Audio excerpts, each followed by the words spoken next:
Alright, I want to start this video by saying something I didn't think was not understood by most people, but under no circumstances don't harass developers of games for anything in general. Negative feedback is one thing, harassing is a whole nother. Now that this is out of the way, let's get to our topic of the day. If you don't know already, recently the trailer for Bending the Dark Revival has released after a really long time of almost no communication from the developers of the game, Joyder Studios, and has its release date on 14th of November, exactly tomorrow as I'm writing this script, and I don't know, either tomorrow for you or actually today for you. I'll see how much it takes for me to edit this video. Anyways, as with any game release, the community has had some drama pop up and people starting to bring up some old stuff from the studio's past, all starting to get really heated up on many social platforms. And let's just say some people were really not happy with this upcoming game. The first thing I want to talk about is the shady past of the studio. If you don't know already, in the past years while this new game was in development, there have been some news that started to float up about people in the team being fired without a notice from the studio after a few months. The communication between management and the workers being awful, without any other ways to say it, and there were some other internal issues, which all led up to a lot of angry debates and even ex-developers reviewing the studio as a horrible place to work at for these reasons. It also doesn't help that there were many times rumors that the team would steal ideas from people without giving them credit, but this couldn't be really confirmed and would just stay as rumors that people tend to attach to when in heated discussions.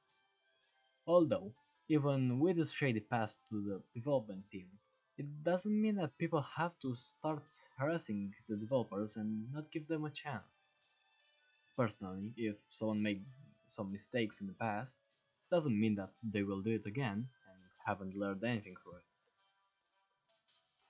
The next big controversy that this game has gotten into is the similarities between it and the Bioshock games. Now, I don't know you, but personally I never compare games which haven't even released yet, and that we've seen just little bits and pieces of, a little slice of the whole cake, as you can say. And I think it's a bit far-fetched to start comparing a whole game to something of which you don't know the whole image. But that being just my opinion, many people have started debating this and tying leads better than FBI's investigator, like how themeatly once said that one of his favorite games was Bioshock. So that means if the games have two similar mechanics, Bendy has completely stole it. Of course, it's so logical, how didn't I think about this? In the end, it all became a weird mess of people starting to with actually fairly strong arguments and similarities, which could be inspiration to absurd things like comparing the wall textures from one game to another. Kind of like comparing Elder Ring to Mario 64. They are both speedrunnable games, but totally different things. And these aspects lead me to one of the weirdest things I have found while looking through this mess. All the people commenting that this game looks like trash and that the devs are scamming people by being lazy and making just garbage.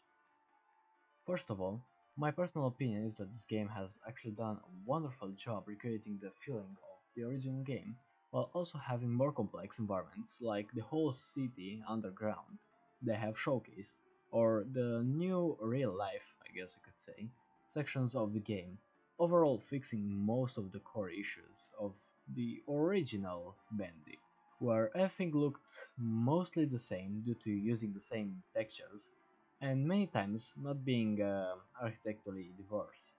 Albeit, this game has some flaws sometimes, at least from the trailer. Now, some people's arguments are totally valid, like how someone pointed out that some animations look a bit rough, but doesn't mean that now we all have to start looking for every broken pixel of a character or every millimeter of a hand clipping into a wall, and it doesn't really help when you have YouTubers like Death King, which has been known to get himself in controversy in the past with the whole FNAF fanverse drama, making videos about the game and starting to both point out minor issues in a frame without even knowing what he's talking about. Like, take a look at this clip.